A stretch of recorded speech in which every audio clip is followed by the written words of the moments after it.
the amazing Sheldrick. Please, come on, people. Obrigado and bem-vindo. Thank you, Oh, thank you.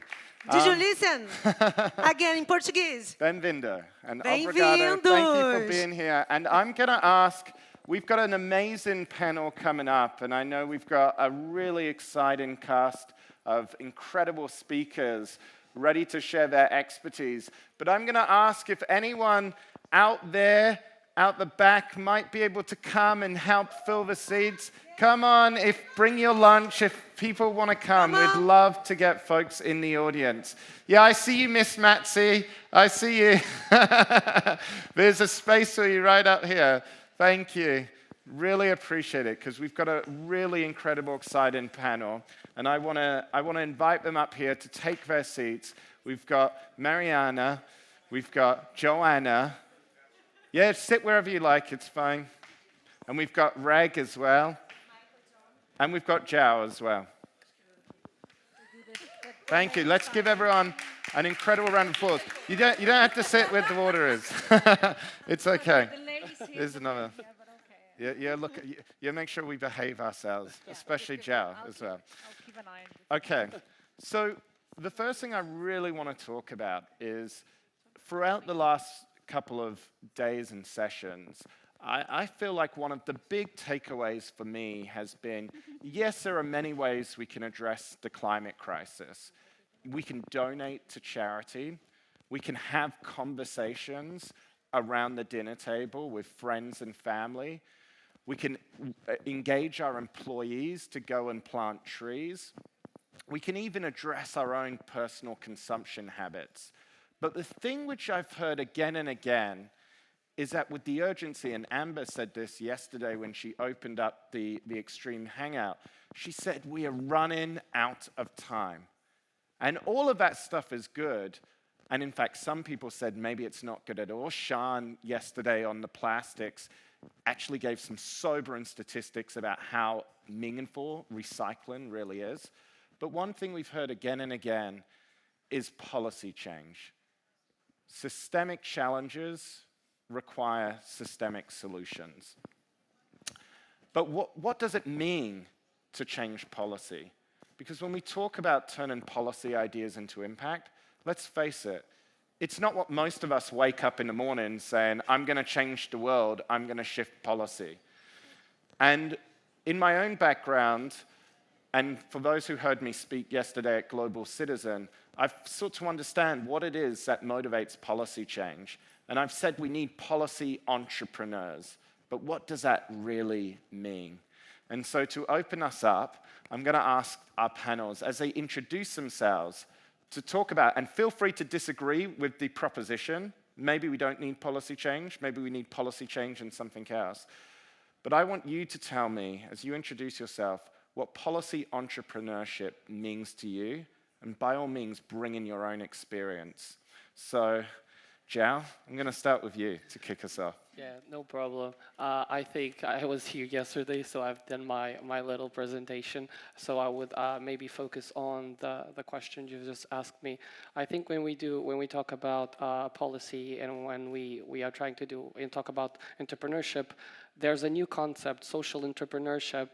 We need to have an holistic vision, so we cannot only focus our research on one of the Sustainable Development Goals or one area of impact. We need to do it in a holistic way. So we need to really bring the social, the economic, and the governance topics into the table.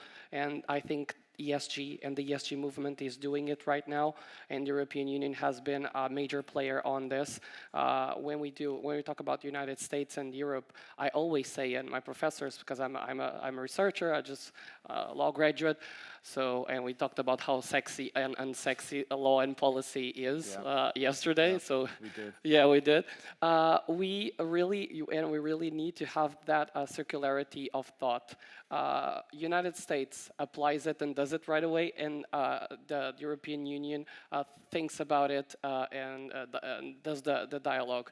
So I really think what we need to do in terms of policy is really do an auscultations, because we have major groups, we have the NGOs, and we have spoken a lot about it, and we have spoken with a lot of NGOs in here. We should be also talking with the youth groups, and I have spoken and I have stressed about the importance of giving some stage to the youth groups, and United Nations has done a resolution about how important the youth is, so let's do it. And I think it's really about having a broader vision and a broader approach to what we do and how we do it, that it will, I think, maybe do the distinction with the previous idea of entrepreneurship. I think it was very profit-driven. Now we are people and purpose-driven, and I think that is the shift we need to do right now, and we are doing it. The importance of inclusion, getting people around the table, or even as someone said the other day, having multiple tables. Yes. Reg, over to you. Yes, so thank you. I think it's a very relevant question, and I truly believe we need to work much more on policy making and policy change. So I come from a background with working in international development. I worked for 10 years for Action Aid, and basically, you know probably the saying that if you want to fight poverty or change a thing, you can give a person a fish, and then he has food for one day. That's charity. Right. Then you can teach him how to fish, and then he has food for more days. This is also what we've done for many decades with international development. It's not really worked. We would come from the global north, bring people to teach them how to do fishing or how to do agriculture. But what if actually the lake where they're going to fish is polluted because some big company is letting out their chemicals? Or what if actually they're vegetarians? So for 10 years, I worked to establish a network, a global youth network with global platforms, physical spaces, inspired by the Danish folk high schools. I'm Danish. And there was basically creating spaces where young people could come together. They could dream, use their social fantasy to think about how could the society look like? If you've been born in Myanmar and you've been used to growing up in a dictatorship, it's hard to imagine society in a different way. And then it was teaching them how to engage in politics, how to do advocacy, how to lobby, how to campaign, how to mobilize people. And we were not telling them what they should work on. Some of them came from the slum. That was the big, they were worried that their slum area would be removed. Some would come because they would be worried because they would build a big dam that would avoid that would prevent them from living from fishing, etc. So we were not telling them what to think, but we were basically giving them the tools for making policy change. Now, today I am the principal of a school here in Cascais, and what I could see here, and I think with the educational system, it is, first of all, our young people, there's very little focus on actually making sure that the students have these tools to do change. And small actions are happening at the school. It's very charity-based. So at the school where I'm working now, we're making sure our students are learning.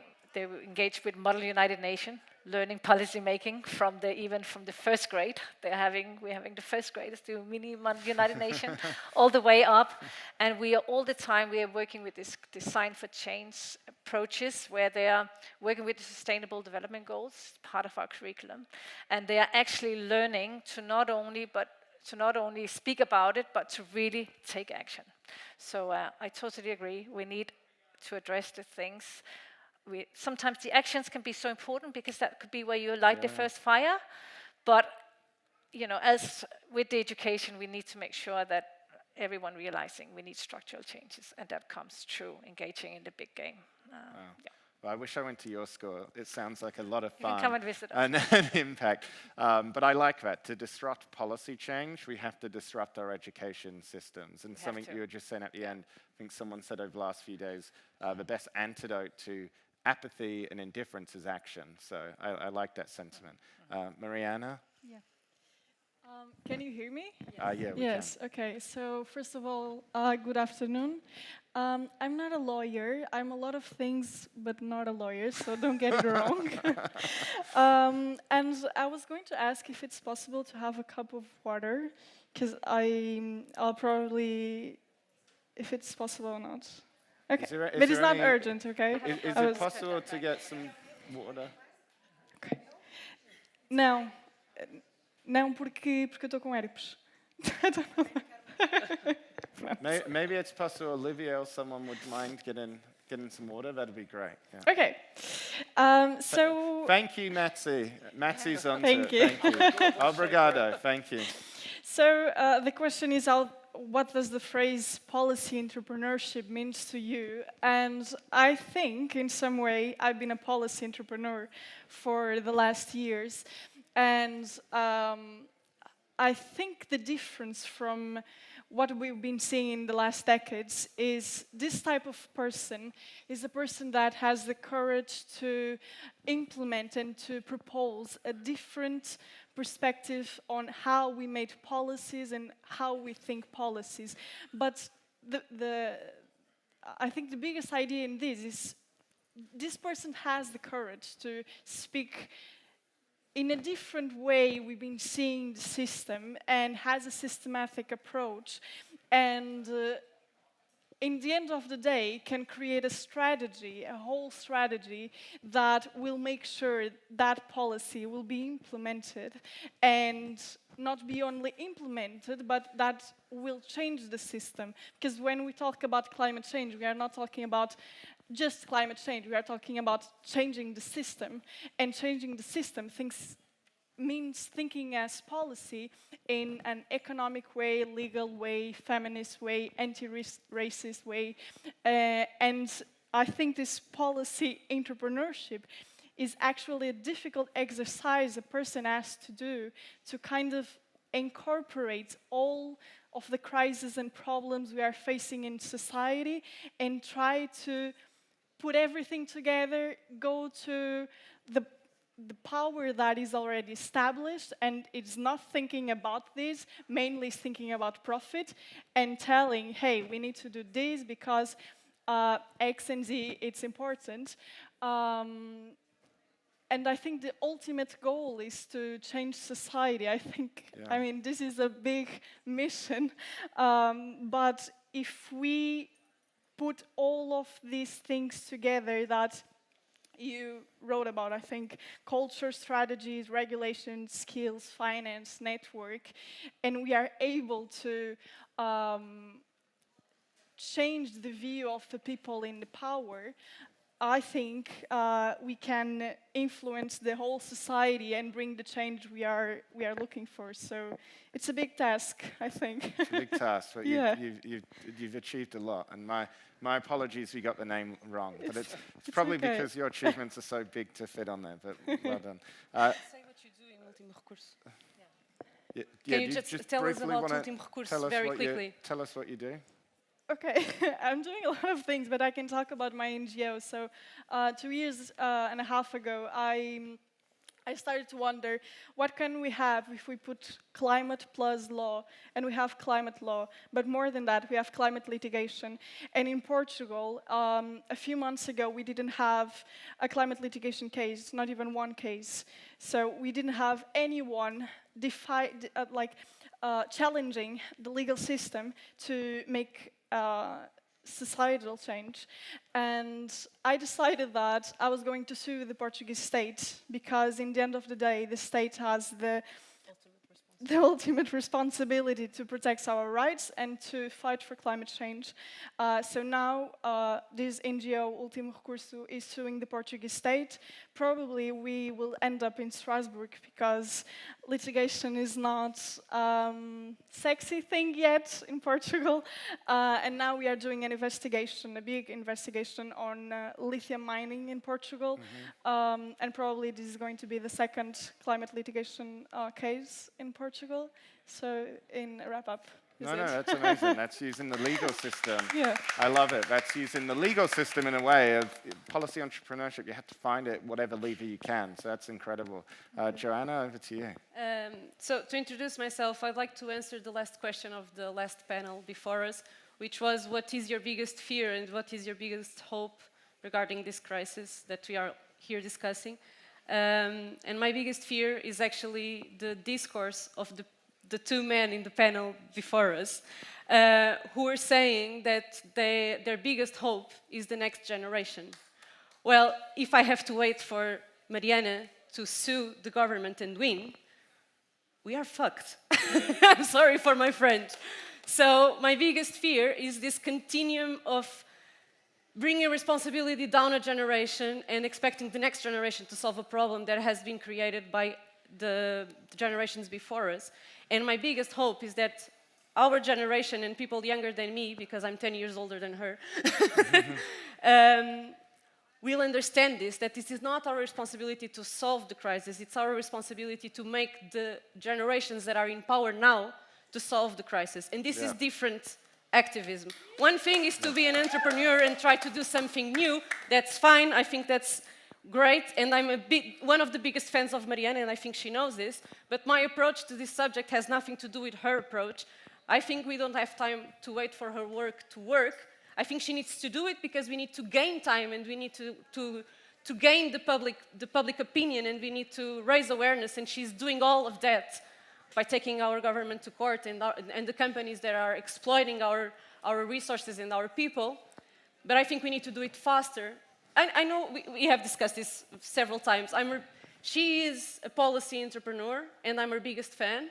At the same time, I don't think that policy entrepreneurship is the right way of making public policy, because we can't wait for one individual. Mariana is a 1 in a million case.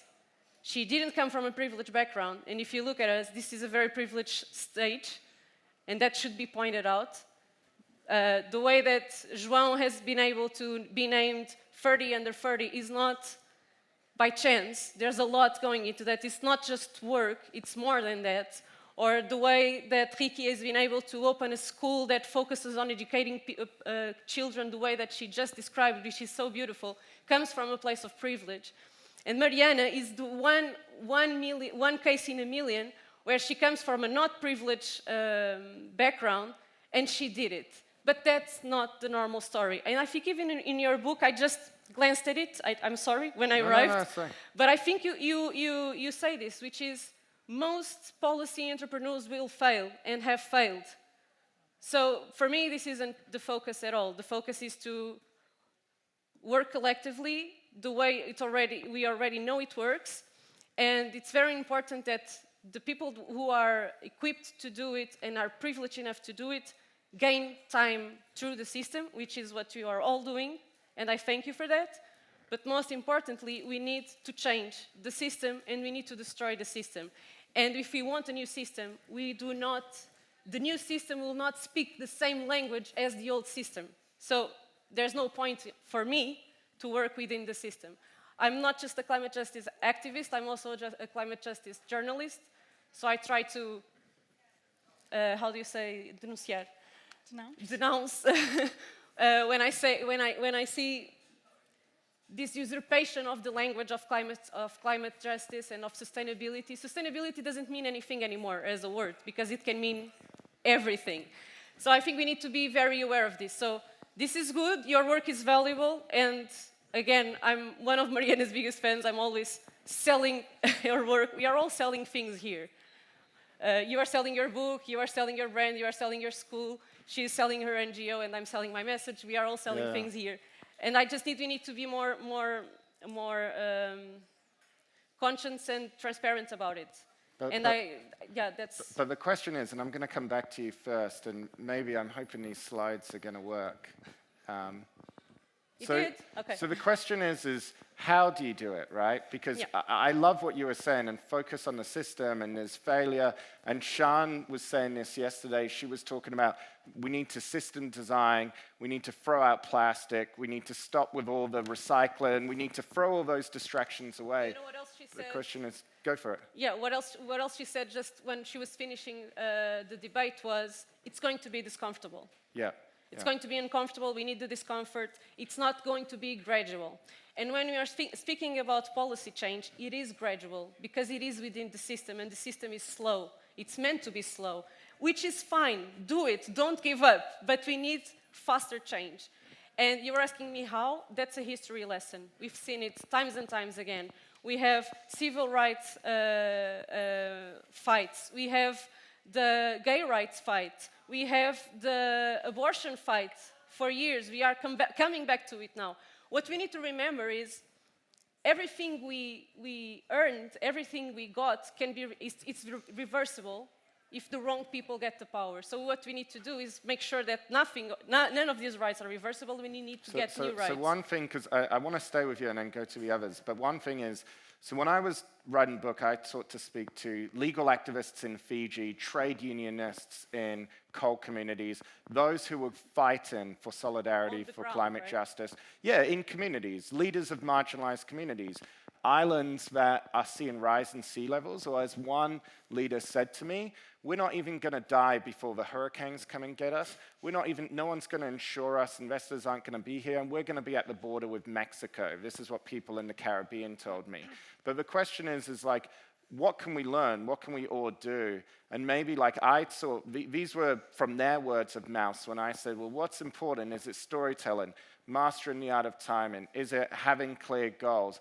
Is it building coalitions? But is there one thing in your experience, or maybe it's individuals you've seen, that you say, this is how you drive real systemic change, this is how you achieve climate justice?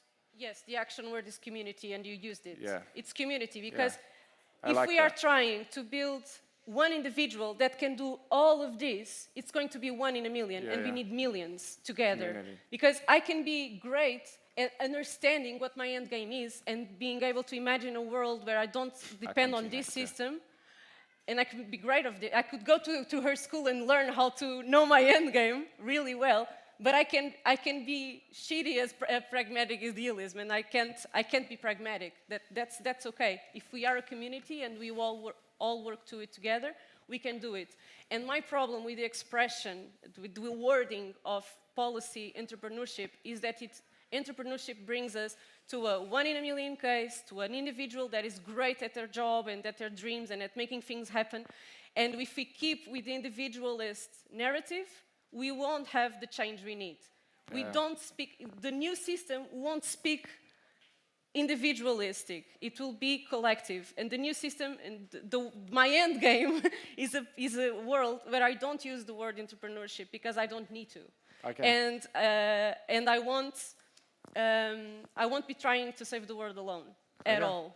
That would not be in my agenda. So Joe, we'll come back to you in a second because on the entrepreneurship, but I think you're right, but I think a community can exemplify it as well. And one of the things people have said to me again and again, what you're really talking about, global citizenship, all this, is that word community. So I agree, but Reg, I'll go to you next because you were eager to jump in there. I totally agree with the community, and again, I have to.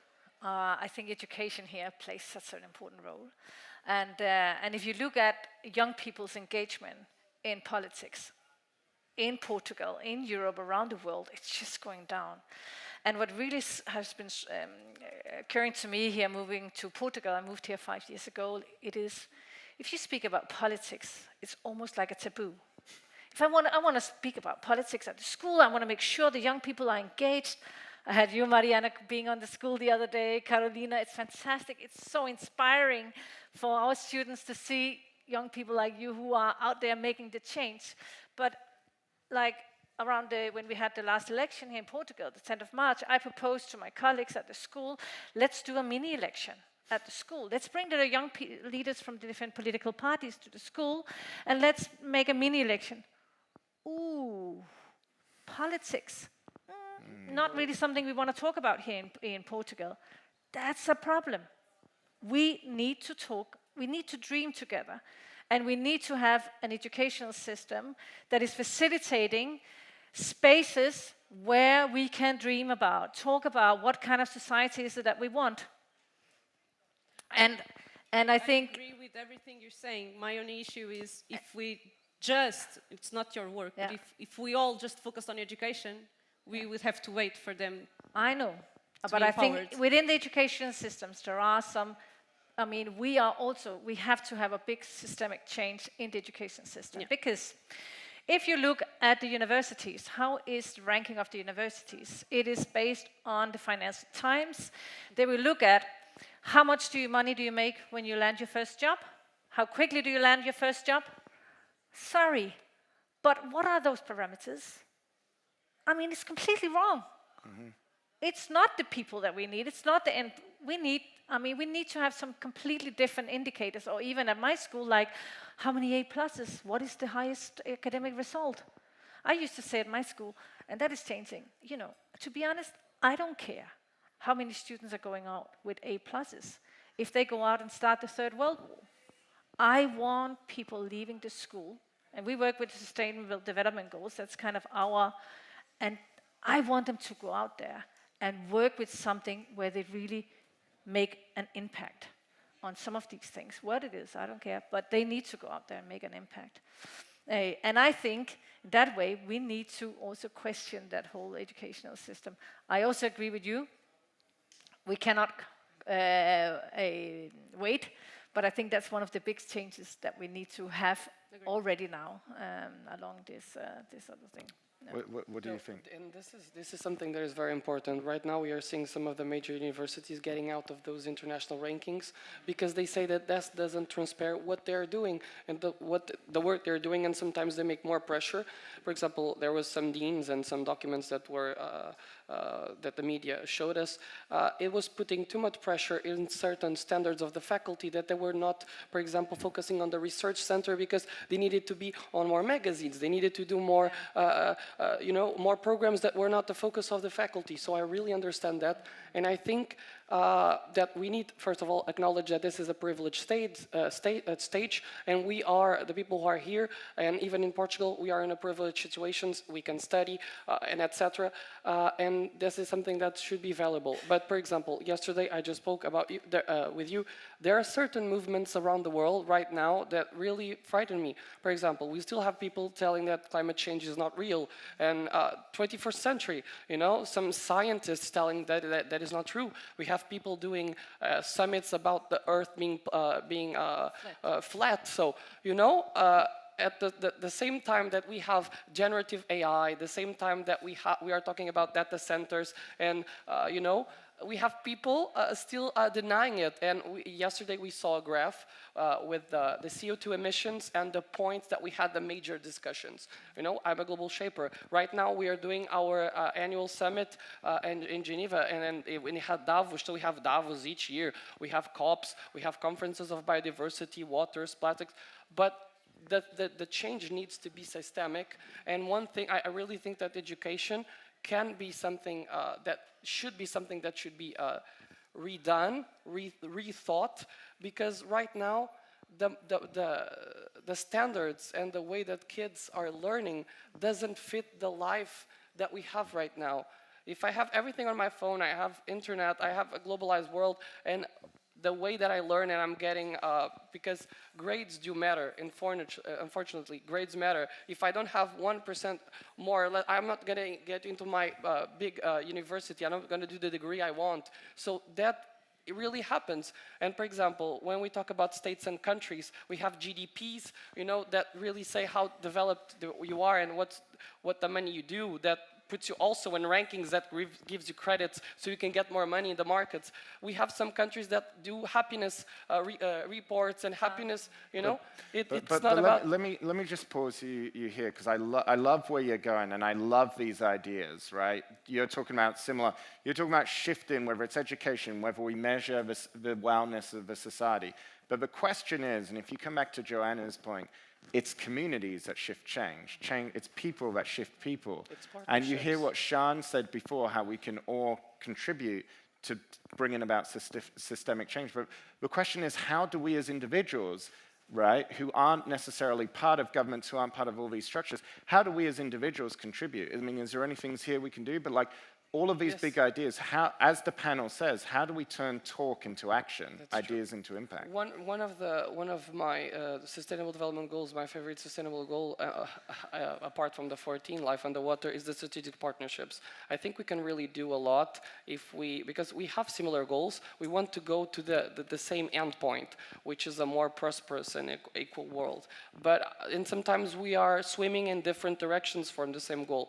If we can do it in partnerships, for example, when I interned at the Global Alliance for a Sustainable Planet, we are an international institution, but the major work that we were doing in partnerships with a lot of institutions, and sometimes we had the same goal. So the partnerships, the community, and even the sense of being part of can really change something. And when we see shared success stories with our networks, like I just said, happiness can be contagious, and energy is contagious as well. So partnerships, and we are partnering for the good, will make for sure a bigger difference. Just before I come back to you, Rikke, I just want to go to Mariana and bring you into this discussion as well, how we can all contribute and what resonates with you. Contribute to? I guess systemic change, yeah. Okay, so I can give you my perspective on climate litigation side. Please. Okay, so in 2022, IPCC said for the first time that climate litigation is changing policies, societies, and companies. And I saw these facts, this data, this year, and until this year, I had people questioning the impact of climate change. And these same people, the impact of climate litigation, and these same people would have IPCC as a referral. And when I saw this, I became very happy because we have like the highest scientific group saying that climate litigation actually actually works. And so, but what is climate litigation and why this is different? So, climate litigation basically is you have to build a legal case where climate change is the center of the arguments. It can be the scientific or the legal arguments. And this may be easy because like I'm speaking and I'm saying this like in one quote and maybe easy, but for example, in the European Human Rights Convention, we don't have the right to climate. In our constitution in Portugal, we don't have the right to climate. And we don't recognize the right to climate as a human right. So whenever you want to build a legal action that is based on climate change, you have to pick other rights and make this whole argument that these rights are related to climate change. And then you have to prove that someone is doing damage that is linked to those human rights. And when we are talking about climate change, we are talking about a phenomenon that, like a thing that doesn't happen like in this space. And there's not only one person contributing to climate change, so it's very difficult to prove, for example, that a fossil fuel company is violating my right to life. I know it is, but how do I do it in court? So this is one of the biggest challenges of climate litigation. You have to be very creative in order to put this to the court. And I like that. In the strategy you built on climate litigation, you can't think as a lawyer, as a corporate lawyer, because if I was a corporate lawyer, I would be suing everyone and send a press release and that's it. But the first thing I have to do, especially if the issue is involving a community, is I have to talk to the community. So that's the first step.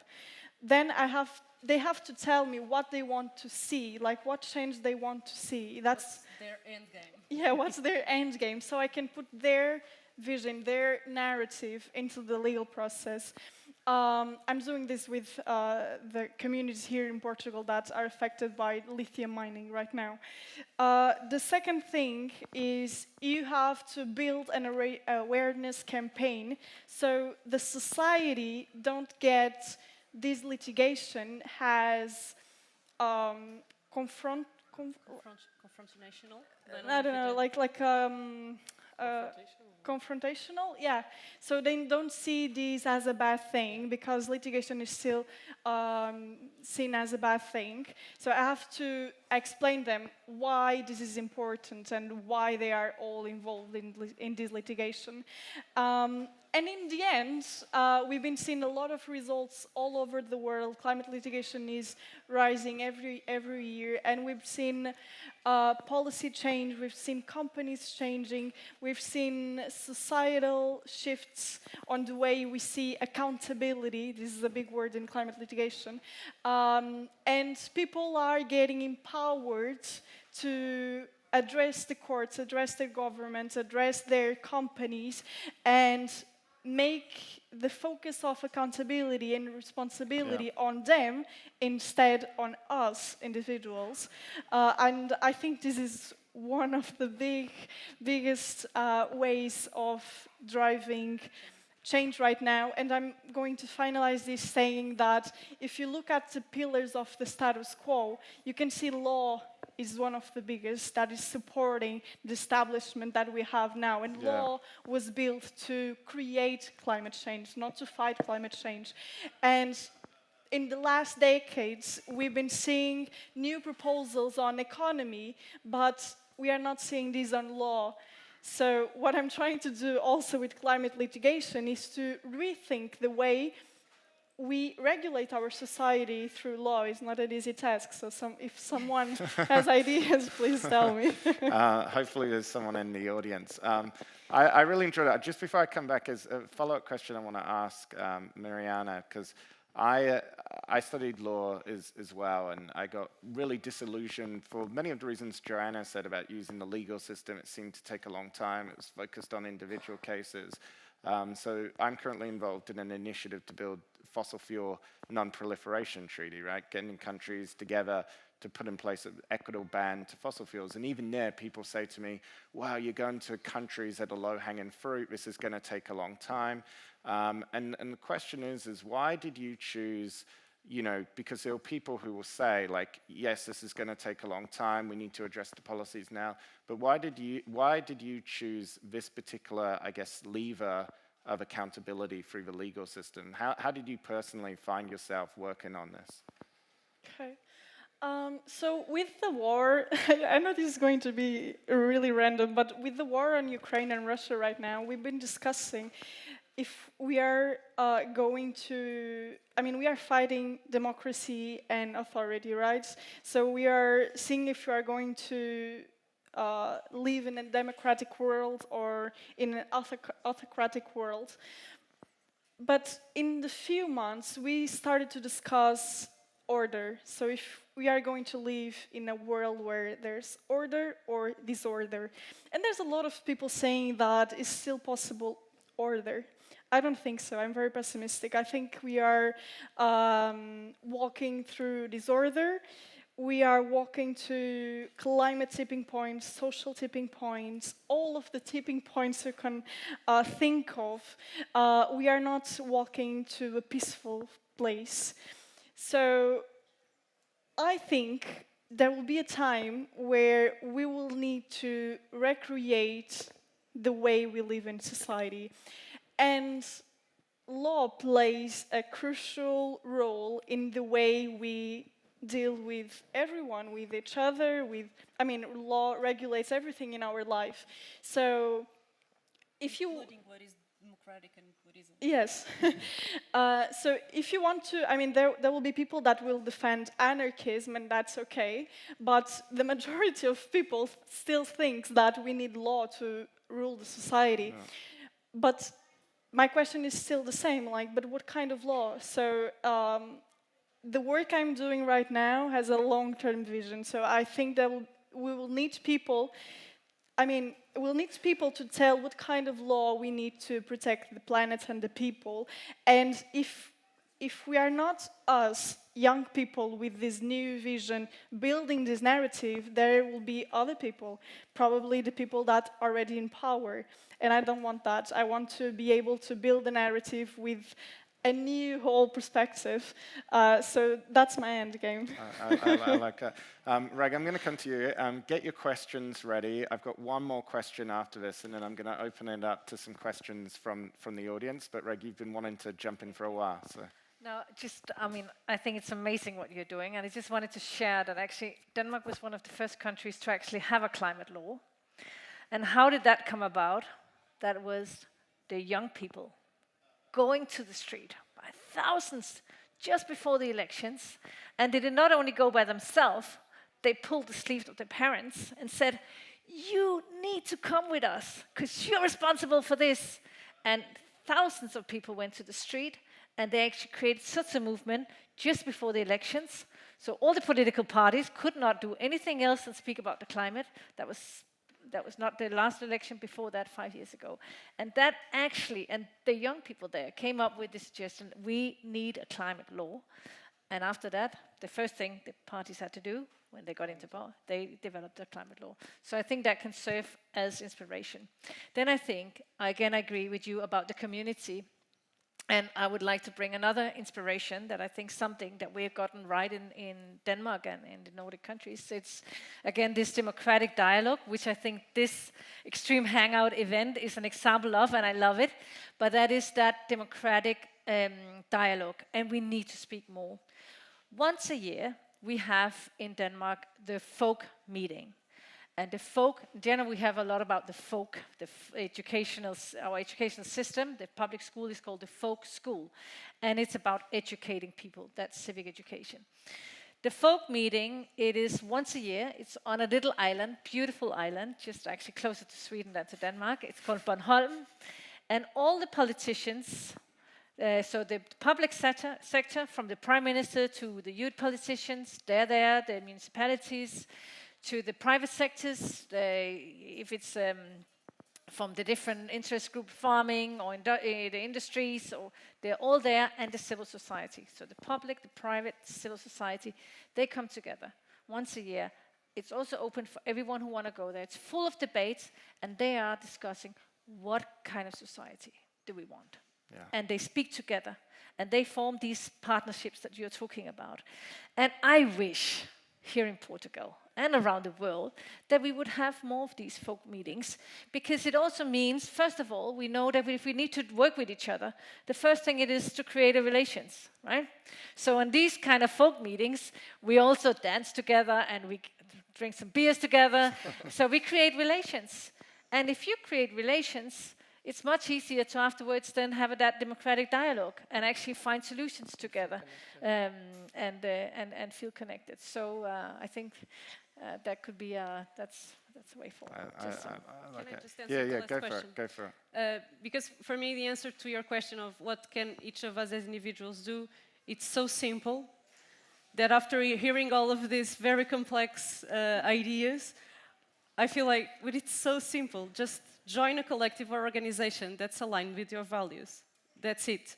And do whatever is useful for that organization or collective. It doesn't need to be a formal organization. And what you just said, we have so many organizations in Portugal doing citizen assemblies on the local level. Yeah. We don't know about it because we are here. This is not a citizen assembly, right? This is a very privileged moment.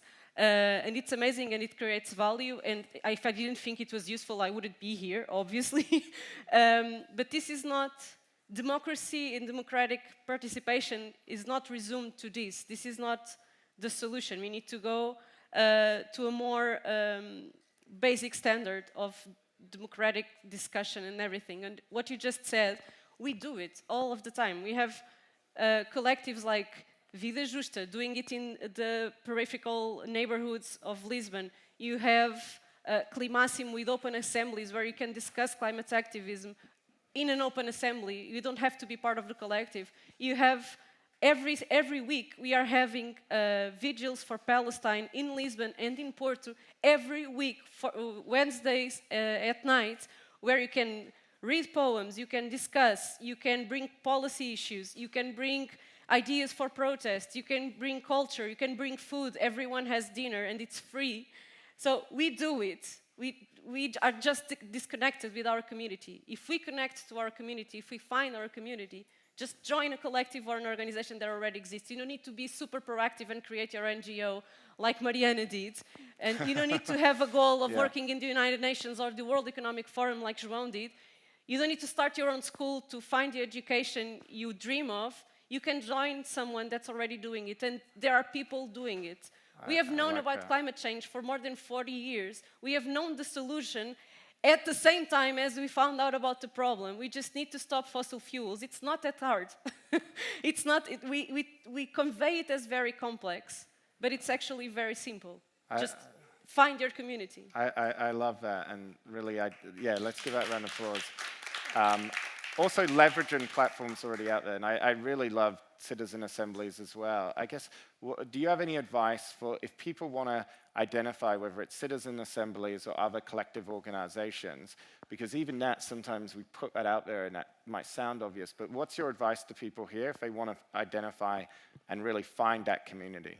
If you have a specific issue that you want to fight about, like climate justice, I would follow, even if you don't agree with everything. That's another thing we need to be more Open about? Sorry? Open about? Open, exactly. We need to be more open, which is if you are going to join a collective or an organization, you are not going to agree 100% with everything done that, because it's a community and it's a lot of opinions working together, and that has to be okay. And that's living in democracy. So that's one. So you're not going to find the perfect organization that does exactly what you wish for. You're going to find something that's just good enough. And you are going to use your voice to try and change it the way you think it should be changed. But that's okay. And it's okay if you don't win in the end, because it's important for the whole community to win, not just yourself and your interests. And that's a shift we have to make, because capitalism made us think the other way. What do I want? What do I get? How do I do it? And that's not the point. The point is, how do we get something out of it altogether? To find the right collective. If you're worried about climate, I would follow Climáximo and Greve Climática Estudantil, which is the student movement. I would see what they are sharing and what kind of people are following them. And if you don't, and go to an open assembly and listen and ask your questions. Be open. Just ask your questions. Criticize. It's fine to criticize. Just be open for criticism back. And then if you are very into ocean, find an ocean organization. Go by a niche and find. But the thing is, if you just leave your house and go to the local library, to a local municipality meeting, you'll find people worried about making things happen. And maybe they have the same worries as you.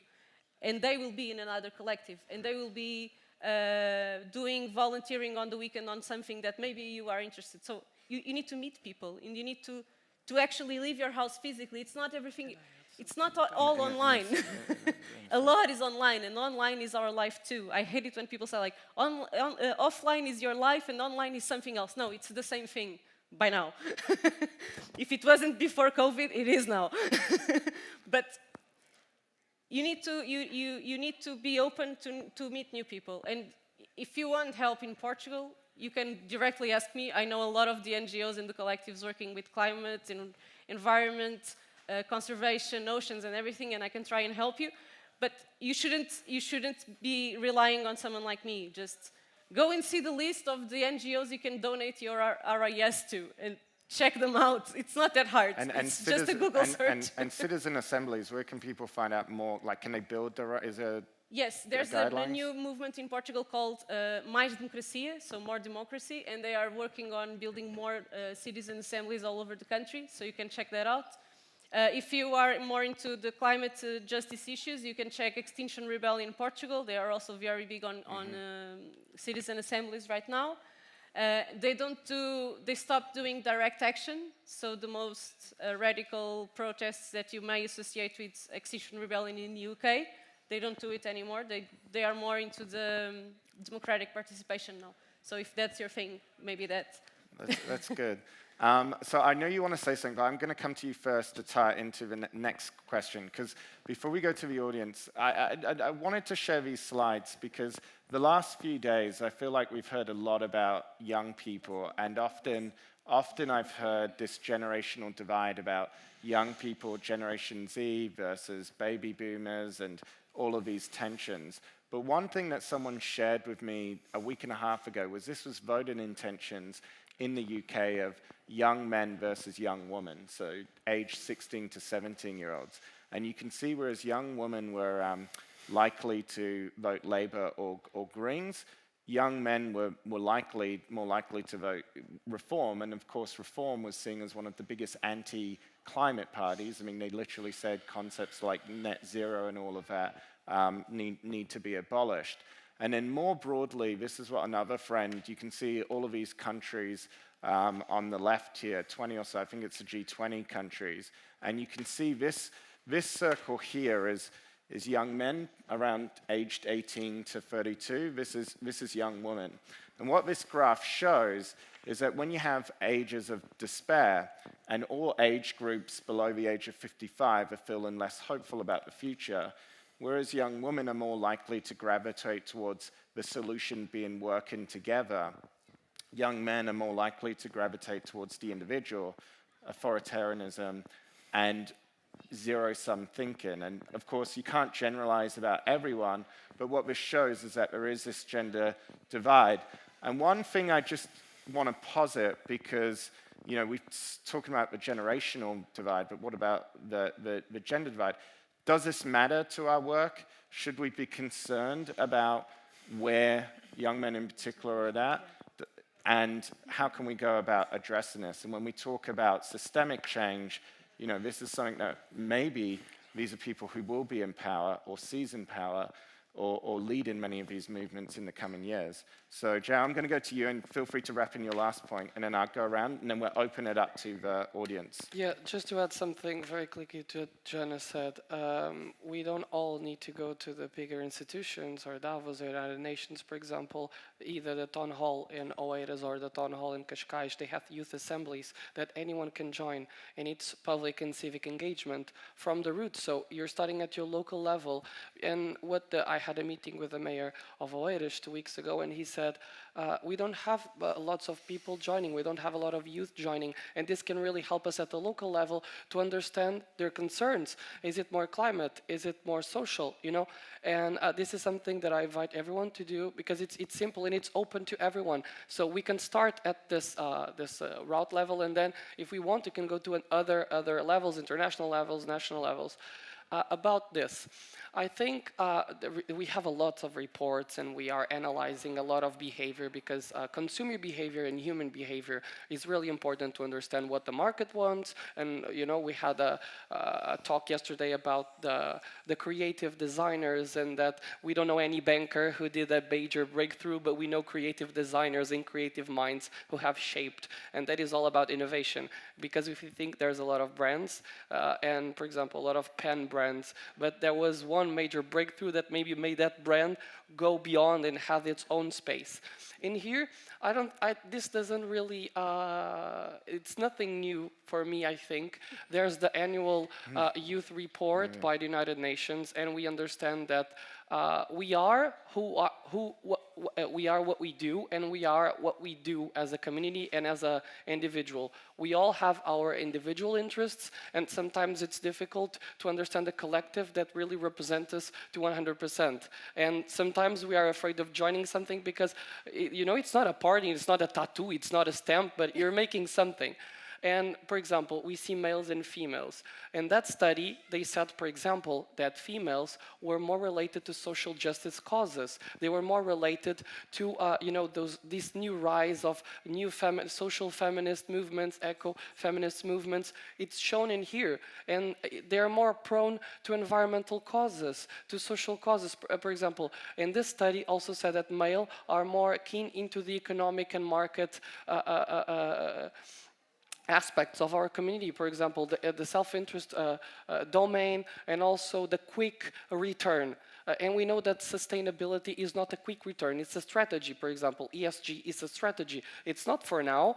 Maybe I'm losing money in the first 10 years, but the reward is that my company will continue to sell in 10 and 15 years. That is a strategy. If I want to keep in the market, I have to adapt. So I understand this, and that's why I think the male are more into the reform and more into the conservative side. Because what will I do? I will protect the market. Environmental will not be my major concern. I'm not going to be talking about climate every day. And you see, a female are more into this the social causes. So this is just a reflection about how the market is, how our society is, and we need to be more interconnected. Because why can't we have, I really love the intergenerational context and talking and understanding what has been done in a good way and in a bad way. We can't forget what we did and what the previous generations did.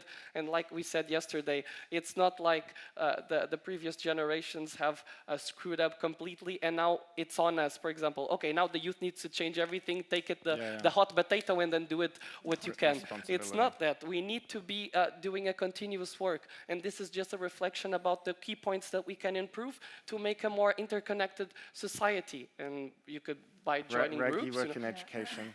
Okay, so I don't know, but I'll just share some ideas that I have that maybe could explain this. And I think if you look at online radicalization, you also see young men being much more prone to that.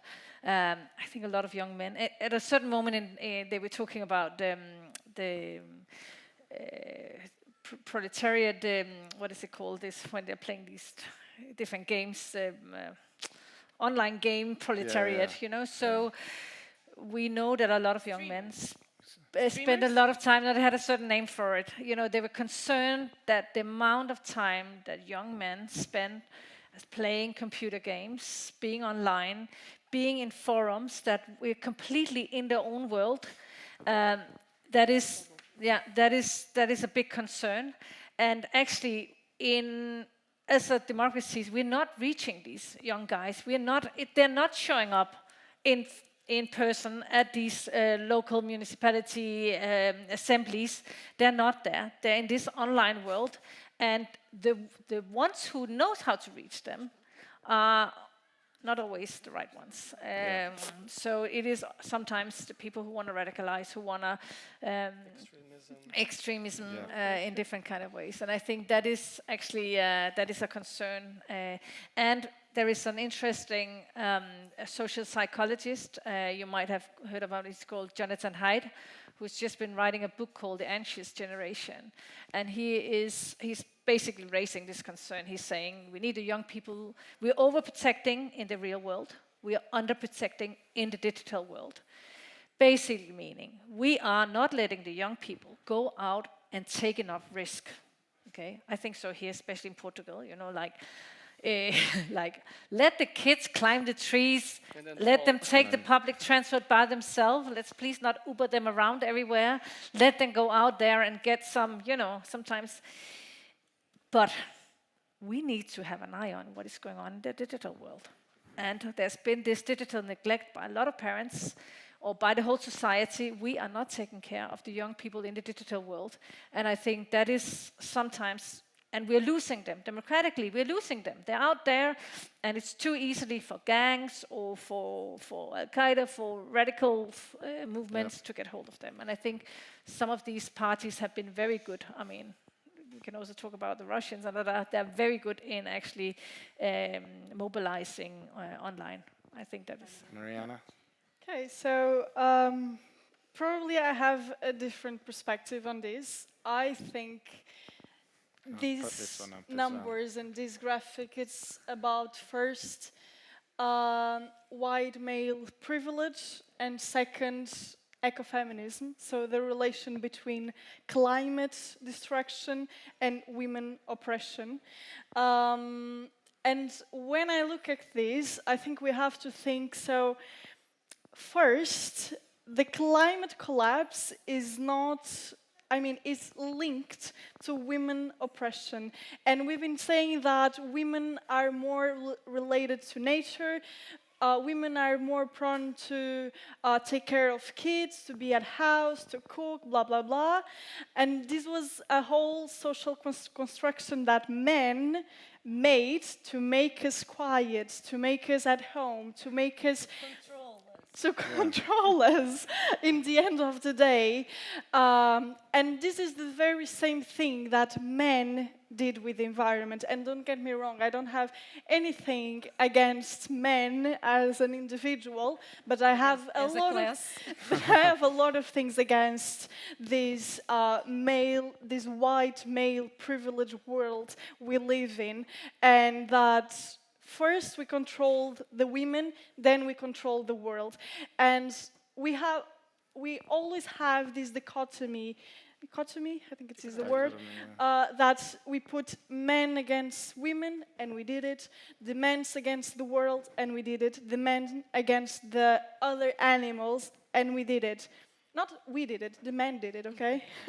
And I think this is a reflection on, first, this is great because this means women have the right to vote that we didn't have, for example, 2 centuries ago. But I think, talking the men perspective, in the end, I think they want to control and conserve their privilege.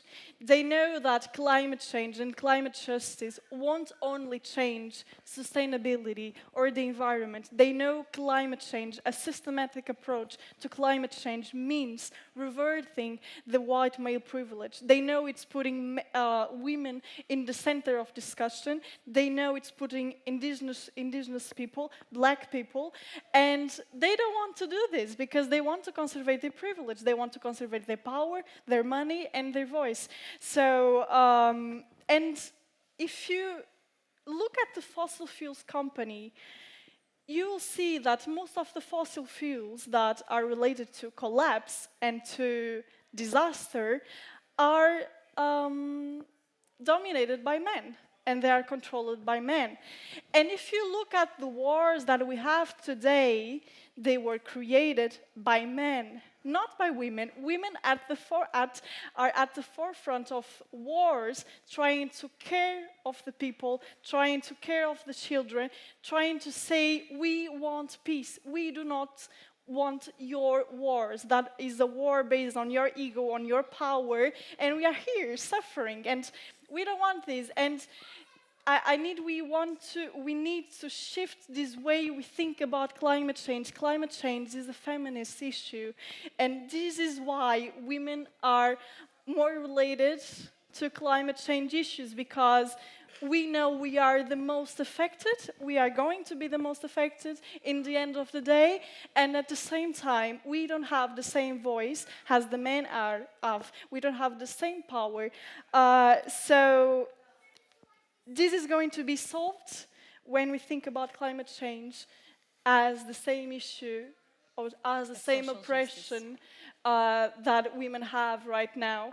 And when we think about this as a really climate justice issue, it's not about sustainability. It's not about ESG that companies now made us think about is the market issue. It's not. It's about a social issue. Social and climate are not dissociated. They are very, very connected. Joana. I want to thank Mariana because I think she's amazing.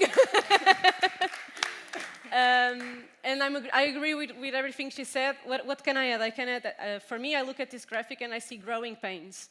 This means we are shifting the system, and it's good news. Because the words, like statistics, the way it's presented, it's always very political, and it's not by chance that the words chosen for the base of the graphic are control and freedom, and women are fighting for freedom, and young men are fighting for control. This is the story of our world. It's nothing new. What I think this means, and maybe going into what you said, is that education has a role here, and maybe we can gain more men into fighting into freedom. And there's this theory around, like, with the feminist winning more getting ahead on their fight, that young men don't know what to do with themselves. I think that's condescending. Of course they know what to do with themselves. They always did. We just need to give them time to figure it out, and they are going to be fine. They will never be a victim of the system like women were. and indigenous people were, and black people were, and everything. What I think is missing is we spoke about the gender gap and we spoke about the generational gap. Yeah. And they are both important when we want to think strategically on the other 8 principles that you described, and I think organizations are doing it, not only policymakers and advocates, but also the organizations. I think we are missing the class gap. Yep. Because even when, and I'm sorry to criticize what you said, when you said that we protect the kids too much outside of the house or offline, that's not true for most kids. Kids are not overprotected. When they live in the periphery of Lisbon, they are left alone the entire day because their parents work 2 jobs. They are alone since they are 4 or 5, and they need to fend for themselves. They know how to cook by 8 or 9.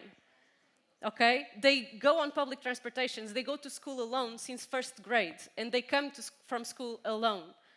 So it's not true that we are overprotecting our kids. The higher classes are, for sure, but they're not most people. Yeah. So I think that's a misunderstanding that we have because we walk around and we are with higher class people. I think that, but it's not, I don't think it's true. And they are also less online, actually, than the most privileged kids. So I don't think that's like, even when one of you, I'm sorry, when you're speaking about GDP, you said something about universities. Oh, it was you. You were speaking about universities, and you talked about the employment rate after the university, and you said it's not the most important thing. Of course not. But if you are a low-class kid and you go to university, you want a job right away. That's why we went. So it's not about being super educated or being super creative or being able to be proactive on an issue or having the job of your dreams in the industry of your dreams or having the impact that you always dreamed you were going to have. It's about making ends meet. Yeah. So we need to be very careful about our classist looks. And I've done it. I do it a lot on a racial level because I do not have the racial bias. Or I do have the racial bias because I'm white. And I know that I do it a lot. So we need to be more aware of our classist bias too. Thank you, Joana. Appreciate it. Now, I know I'm getting calls that we're out of time, but I do want to I'm going to quickly see if there's any questions in the audience, and then I'm going to maybe collate a few, and then give you guys time in your wrap-in statement to respond to. So we've got one question here, and we've got one question at the back. Hi, good afternoon. I'm a white privileged guy coming from a very small bubble. Amsterdam, when I grew up, was the gay capital of the world. And I hear you saying, by the way, before I hardly disagree, I only work with women. That being said, so don't attack me. I have a question for you. I've seen kids of friends of mine growing up your age, and I think it's I think, in my observation, not academic, it's got a lot to do with education. And I only see very strong women around me of your age and very insecure guys of your age, the control. And in my opinion, that's because when they're very young, they're only female teachers. And boys they are fucking insecure. If I'm at a party and I see girls like you, and well, not him, because he's on stage, the guys are very insecure, so they want to take control back. It's not the white privilege, it as well, but I think there's a lack of education to educate boys on a young age. It's entirely different. They have to play, they have to fight. And I want to have an answer from you if I'm having sort of the right observation. Beside this, how do we change this? Yeah. And the control is coming out of fear, I think. I'm going to collate that and then give folks a chance. There was a question at the back. Let's just get this one quickly. And was there any other questions that anyone had? Comments? No? Okay. I normally come across a lot of discussions about gender inequality, and it tends to go towards further division between the genders. And I would like much more to listen about discussions regarding masculine and feminine energy. Yeah. And my question is do you see the danger, or do you have a strategy to avoid using the same masculine toxic energy to bring up female or ladies' rights up? And are there any other questions, any comments? No. Hey, so first of all, I think the two ladies on the left are incredible. I mean, everyone's incredible, of course. Sorry, they're not two. But I really, like, so much of what you said resonated. And what you were saying about that the climate issue is not just is a social issue, that it's a feminist issue as well. I think I just wanted to add to that I think it's also, there's patriarchy, but there's also imperialism. We didn't speak about colonization, and we should. Yeah, so I just wanted to add that nuance as well, because when we're thinking about creating new systems, I think to taking all of those things into mind, and knowing that there are solutions coming, but we're not looking at the usual places that solutions came from in the past. There are solutions coming, but they're not coming from the so-called center. Yeah. And then I wanted to say something to what you said, but I've forgotten what it was. But yeah, just kudos to your voices as well. Thanks. No. Yeah. And I think that's an important point. Good ideas can come from anywhere in the solutions. Okay, this will be our last comments to wrap up. So say everything you want to say all at once in response. But Joana, let's start with you first. About what you said. First of all, if you are a white privileged man, I don't hate you, and I will not be condescending with you, and I will not persecute you in any way. It doesn't mean you don't know what we're talking about. I don't take all white privileged men as the villain. That's not the point. It's a system thing. It's not an individual thing. And about what you said about insecurity and fear in young men, I absolutely agree. But I don't agree with the school of thought about they're being lost and they need new role models. That's for sure. Because as you said, a lot of the models we had so far on the masculine energy is very toxic. We need to find a new way of defining masculine energy. Masculine energy doesn't have to be toxic. It shouldn't be toxic. And patriarchy is not only hurting women, it's hurting all of us. And if you ask these 16, 17 years old about this graphic, none of us are 16 or 17, by the way. If you ask them, the first question would be, why do it in a gender way? Why separate it by gender? We shouldn't even be thinking about genders anymore. So they are much more ahead than we are. So that would be the first thing they would say, I think. But about what you said, yes, there's insecurity and there's fear, because the role models they have is you control everything in your life. And now they are growing men control everything in the public life and in the domestic life. And now what they are learning is that's not true. Women rule it, and women can rule it and can control things. And so now they don't know their place in the world, which I understand, but I have no pity about it. Because I think they can achieve, the families, like the people who are 16 have parents 10 years older than me, and I think we have the tools, most of us, to educate them into being okay with both of their energies and not being toxic. And I don't know, like, my daughter is in school and she has three in 4 teachers are men. So I don't know if we have a study about that. If you do, I'd love to read it, because I don't know if we are missing young male teachers. I don't know if that's really a question, but maybe it is. It is?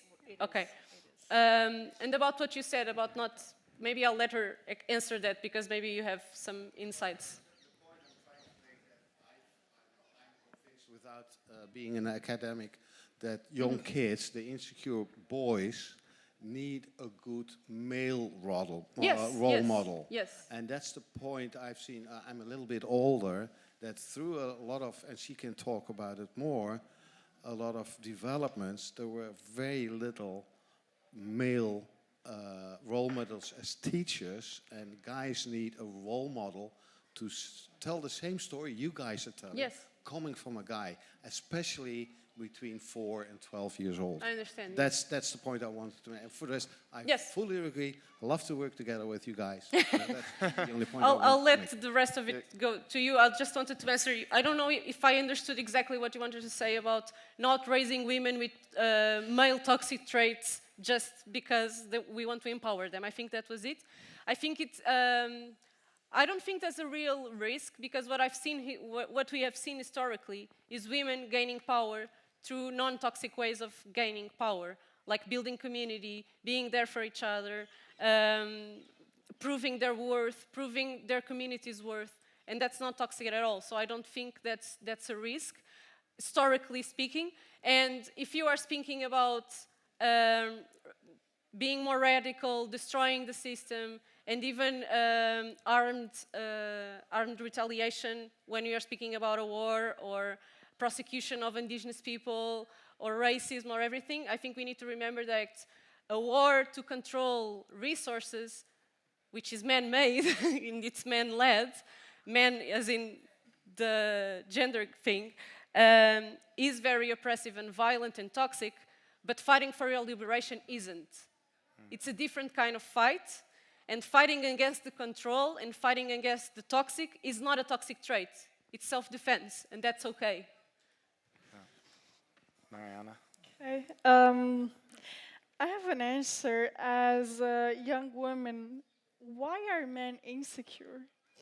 And aren't young women too?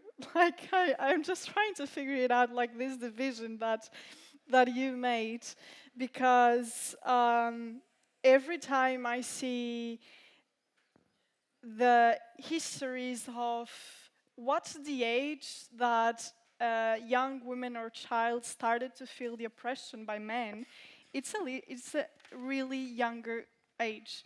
Like, women feel the oppression by men and by their colleagues, by, like, even during their childhood.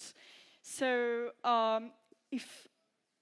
if we are living in a system that my sister, that is 13 years old, already told me a lot of sexism and harassment stories by her peers, by their colleagues, I'm like, they are insecure on what? and women are what, brave by nature? I don't know. But maybe you can clarify, because I'm really confused on this narrative. I was confused about this whole conversation. I wanted to have her give the answer. I don't have an academic answer. I'm feeling-wise. I think you're just pointing out that anxiety is there, not necessarily why. I'd love to have her give the answer. Yeah. As education. But before, why don't you finish, Mariana? Because psychological, like a brain of a teenager is confusing. Like, I'm 22 years old. My brain is confused. Like, I'm still trying to decide my life. I seem very brave, but I have, like, existential crises every day. So, and I think, like this, I can understand in a way what you said, and I think this can be actually very related to the freedom that we give to the kids and to the teenagers, and to how privileged they grew or not.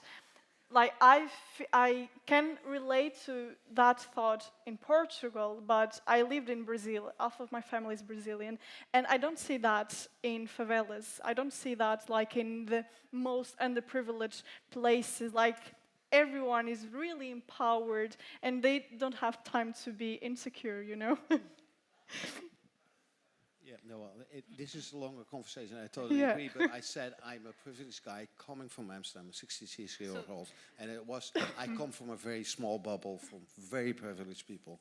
We are on the stage. You guys are on stage, very privileged. I know Brazil, I know different bubbles, so I can only talk for my bubble, and they're very privileged people, and that's where this education and I think between 4 and 12 actually.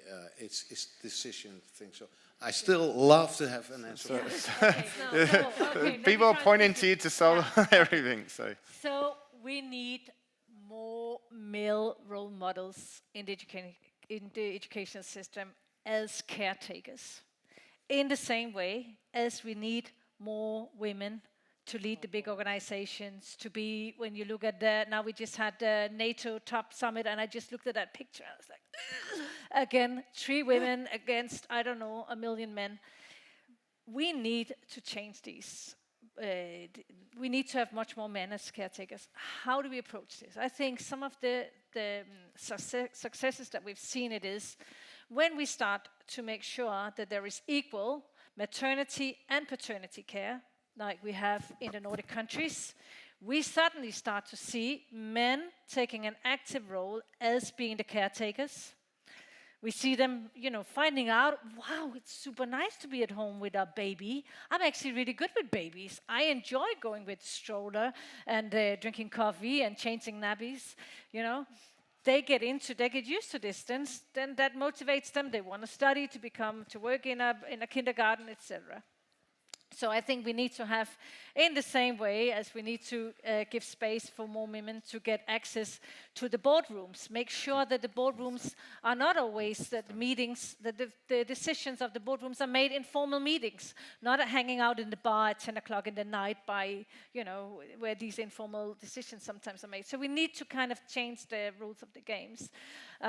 And I think, so that one thing is this thing about maternity, paternity leave. I think that's an important change that you need to make. And then women's right, we need to have more equal pay for the caretaking professions. So we need to make sure that being a teacher or being a nurse or being these caretaking functions are paid well. Right? There's again a systemic change. I do think, running a school, I really want to have a diverse group of people working there, and that's with regards to religion, sexuality, gender, race, everything. I think the stronger a group of people that I can have at the school, the stronger we are. I do struggle, especially for our preschool, to find men that have there's nobody applying. And I really try to make it attractive even for men to come in. So it is still a structural problem. And I also think, and this is the comment I think you were making, is that young men actually, it's not just learning from other men. I think you can learn from the feminine side and what we have to do. I think one of the most inspiring leaders on the planet is the Prime Minister of Barbados, Mia Motley. She is a force of nature, and there's so much we can learn from female leaders out there. We've got, I think, one more comment, and then I'll let you finish up, take us out, Zhao, but one last comment. I don't think so. No, it is. So my question is for Mariana. I'm not sure if you explained this in the beginning, but could you just develop a bit more the legal suit you are facing now against the Portuguese government? And I also would like to know if you have in-house lawyers in your NGO, or if you hire other law firms, for instance, and basically how you started. There's another one there. And Matsu, do you want to ask as well? And then I think, Vanessa, we're going to get dragged off shortly, but I think we're happy to keep going if you're fine. Okay. Okay, fantastic. Well, Matsu, go for it. Yeah, so probably one of the most exciting and fascinating panels I've been to in life in general, because it's so honest, it's so true, it's so real. And also being a South African, right, coming from a country that suffered a lot, where now 30 years later, we have to actually live with the other people. I was saying to somebody earlier on is that South Africans are the least angriest of people, having gone through what they went through, because we have had to learn not to have an us and them mentality. It's not going to solve the issue. The other day we had lunch collectively, and it was us sustainability, climate change professionals, right, and activists, and I had meat, happily had meat, right? Other people had prawns, and then a few people had vegetarian stuff. And the one person, one of the few people that had the vegetarian meal, she's like, well, given such a platform, given where we are, you know, you're all activists and climate activists, and invited, right? Yes, and I'm surprised I'm the only person that's having a vegetarian meal. So I'm like, so all of us now that are like stuffing our faces with meat and prawns and are not having vegetarian meals, how am I supposed to feel after that comment? Right, so as much as we are all about there has to be change, the us and them mentality is also wrong. It's not gonna solve the problem. It's not gonna like, old keys are not gonna open new doors. So we have to get to a point where collectively identifying that I can't blame white people forever in my country for my problems, for my inability to wake up and make a plan with my life. There's only so much of that I can do, right? 30 years, because I was born in 1984, 10 years before democracy. I did experience apartheid. But I cannot be that South African that wakes up in the morning and blames white people for everything. So I just say, as much as I totally agree, I mean, the Bellas on this side were fantastic. I loved everything you said. But I also feel like our way forward has to have a little bit of compassion, have a little bit of how do we solve for this? Because don't isolate the young men. Don't isolate the old boys. Yeah, like I just think it's so important that let's have a very solution-focused way forward so that when we leave the stage, we're not going to feel like shit, right? I'm not going to feel like shit because I'm a young white boy, I'm an old white man. Have a way of engaging the old white man. I mean, I won't say any names, but we've had to deal with a lot of old white males that had very different perspectives. Not you, actually, not you. And I won't mention any names, but my approach You're breaking into jail there. But my approach to that was not to hate the person or to say I'll never ever speak to this person, but it's how do I just show him the way of saying what you've done is not okay. My opinion also counts. Right? It's my opinion, it's my views. I'm going to continue on that because I was with her when this happened. And the way she handled it was extraordinary. I mean, by the comment itself, I was taken back by your reaction more than by what she said. I'm very aerodynamic. When people say these things, I'm like, puff, okay, it's her opinion. But the way you handled it was remarkable. But picking up on this thing, you know, like I'm Mexican, and I've lived in Europe since I was very young because of a situation in my city. So I'm from Juarez. The narcos started taking over. It became very insecure. I was shipped off to boarding school where I was exposed to girls from all over the world. And I lived in the province in the north of Mexico. Further on my life, divorcee, Latina, okay, working in government, dealing with a lot of Latin government officials. It was all men. And there was sexual harassment and there was a lot of problems, but I never took it personally. I tried to see them with compassion, and I think where we all are trying to get to here, and what we haven't said yet, is we're humankind. It's not men, it's not women, it's not black, it's not white, it's not gay, it's not this, it's not da-da-da-da-da-da. You know, at the end of the day, we're all humans. And I think that would be something I'd love for all of us to take away from this entire experience of the last 2 days. Each and every single one, amazing with what you bring to the table. Each and every single one here listening as well. And if we can inspire one another by not looking at the gender or the race or where you come from or your social economic background or, you know, I've been judged because of the way that I dress and whatever. And you know what I do? When somebody does that, I'll be like, oh my God, I love your tunic. Where's it from? Tell me about it. To dismantle that confrontation that people try to throw on you, I feed on that to go back with love and compassion. Might sound really idealistic, but it works. I mean, we had a situation yesterday. There was a car crash and we had to sort of we were on the street for 3 hours with the police. But the way that it was disassembled, the potential tension that arose between the police, only one Portuguese person on the street with about 12 foreigners, you know, an elderly lady, people from different backgrounds. And in the end, we all started laughing. We've all exchanged phone numbers. One actually showed up. He was here. The guy was here. Hit your car. But this is because we never looked at it as anything but, hey, for some reason we all got to meet. So what I would like to ask is for all of us to take away the fact that we're all human and we need to see one another with compassion and listen to one another with compassion.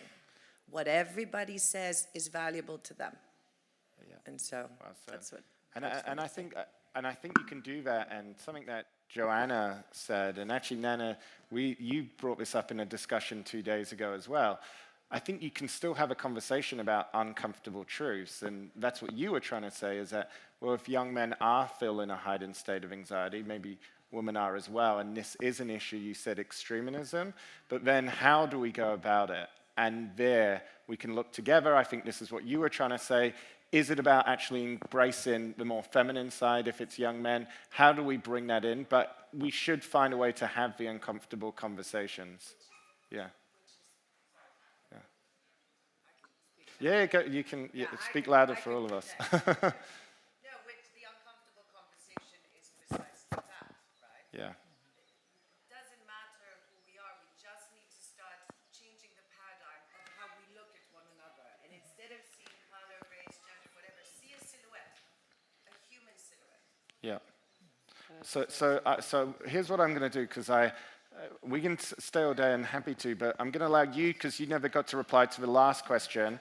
Then I'm going to go back to Mariana, because it was a specific question for you. And then I'm going to allow us all to, if it's okay, we can all finish and add our concluding thoughts. And I'll let us do one more round, because people seem to. And I think let's give everyone a round of applause here, because people have all said they've been enjoying this.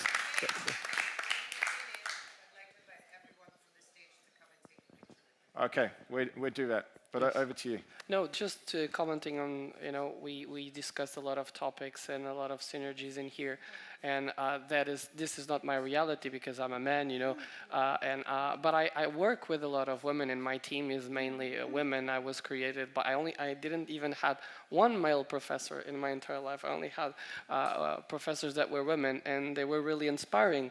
But when we see those international photos, for example, COP28, and you look at the photos and the representation is minimal, we need to understand why. And just by the dialogues we had here, the type of approach we need to have is we need to communicate with each other. And because in my what I hear, when I think, and when I talk with other people, mainly from the US, the dialogues are very extremated. When the topics get sensitive, for example, climate or gender issues, or either you're left or either you're right, and if you're right, I don't talk with you because I'm left, and left doesn't talk with right. So our dialogues get diluted, and we don't get to any final solution because we get lost in the way. And this is one problem that we have in our century, which is we get lost in the way, we get lost in communication. We have great forms of discussion, and sometimes I don't know if it's ego, I don't know if it's how the system was made, how the system is created, how the system is curated, but there's a lack of synergies that can be recreated. And I think we are doing a great role on it. It's not perfect, our system isn't perfect, even democracy isn't perfect, but it's the best we have, and it's the best option we try to find. So just finalize to understand, by being here 2 days and waking up in the morning, we are doing something. And if everyone does a little change a day, tries to understand the other, tries to talk with the other, tries to understand the other reality, we can have a more compassionate world. Okay, Mariana, very quickly I'm going to come to you, and then I'm going to ask Joana and Rikke 30-second final observations from you both. But Mariana, over to you. So the first thing I want to say is, now I understood what you were talking about. You're talking about a thing that two women writers wrote about, that is called remaleization, something like this. And they wrote it in a book called Ecofeminism. They're called Vandana Shiva and Maria Mies, one from India, the other from German. And it's very interesting. I'm not going to add more than that. Read the book.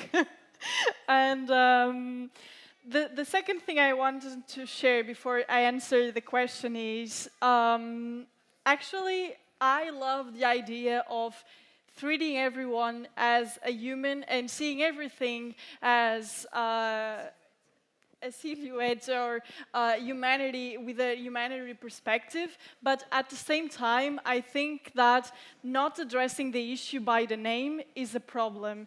Not addressing the issue by the name is complying with the issue, replace the same power and oppression dynamics. And one thing I found very interesting is we were talking about climate change, and in the end of the debate, we were talking about how white men are insecure. This is not the problem of climate change. The white men are the majority of, the part of the population that are more privileged when we are talking about climate change. We should be talking about the global south, the indigenous people, the black people, the women, the children, not about the men that are in power destroying the planet. Like, I understand, like, as I said, I'm not against the men as an individual. I have a father, I have a brother. Like, I'm against the system, and I think, like, we should address the problem by the name, and if you're not doing that, we are replacing, replicating the dynamics, and when we are talking about policy, we need to know the problems, and the problems means the names and the things that are happening. And in the end, I can say to politicians, yes, we should think about this as humans, as humanity. They will find it beautiful, but in the first stage, we have to be courage and talk with the names. About the legal thing, I think I can talk with her personally to Yeah, not let's do it. and then I did say I'm getting to it, but Joana, last 20 seconds. Yeah, last comment, and then Reg to you. I just, the idea of one humanity and everyone is a silhouette and everything, and I think that's our, it's beautiful to consider that as the end game. It's the same Mariana was saying. It's beautiful to consider that as the end game. I don't think we are there. We are trying to change the system, so we need to call the system by what it is. It is patriarchal, it is racist, it is colonizing, and we need to address that, and we need to recognize that, and we need to denounce the ones doing, hurting the planet and the people, and we need to take the power out of them, and then we can all be equal, but not before that. And about what you were saying about eating meat, I wanted to tell you that I had a podcast on the public broadcaster here in Portugal called Imperfect Environmentalist, and it had to do with exactly what you said, which is, it's not about me eating meat or not, it's about how much meat is being produced and in what conditions for animals and people and the system all over the world. It's not about me using my personal car, it's about what public transportations exist in my city, who's controlling them, who is making money out of them, and how accessible are they. Yeah. So that was what the imperfect environmentalist meant, and I hope everyone understood it during that thing, and that's exactly what you said. It's not about me shoving my face in some prawns on my vacation in Portugal. You're not on vacation, you're working. It's not about that, it's about how are prawns, why are prawns the second most polluting food in the world, and why are we keep doing it that way, and why is it available in so many places where it shouldn't be? It's bigger than that. It's not about... It's not what she said, it's how she said it. Yeah.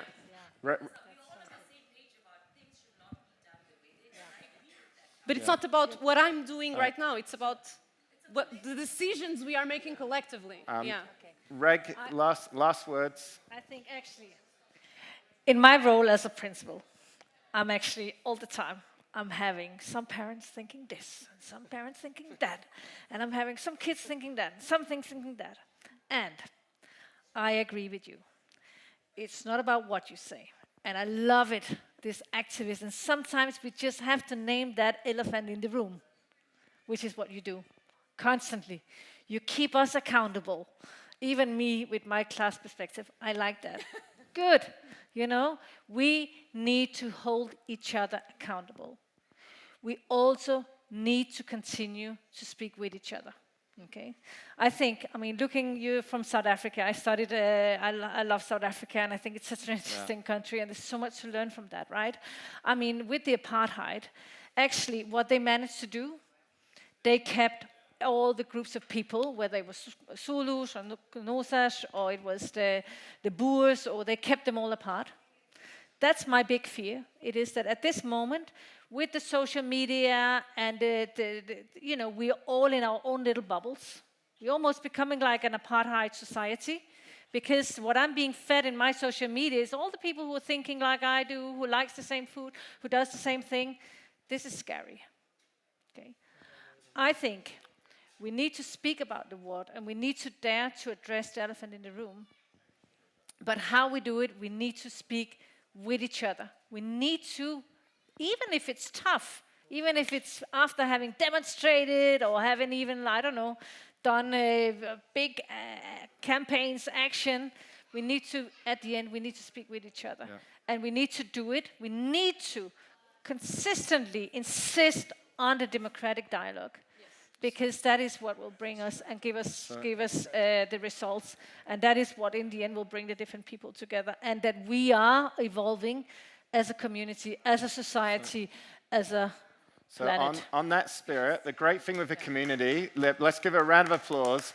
The great thing with a community is no one can do everything, but everyone can do something. We all have a role to play.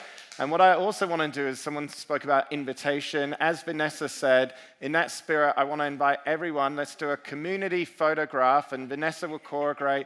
I know I'm getting asked to say, can I stay around afterwards, sign books and all that? Happy to. But I really want to thank everyone here, because it's been an extraordinary privilege to moderate this session. And so please, let's give everyone a round of applause, and I invite you all up for this panel.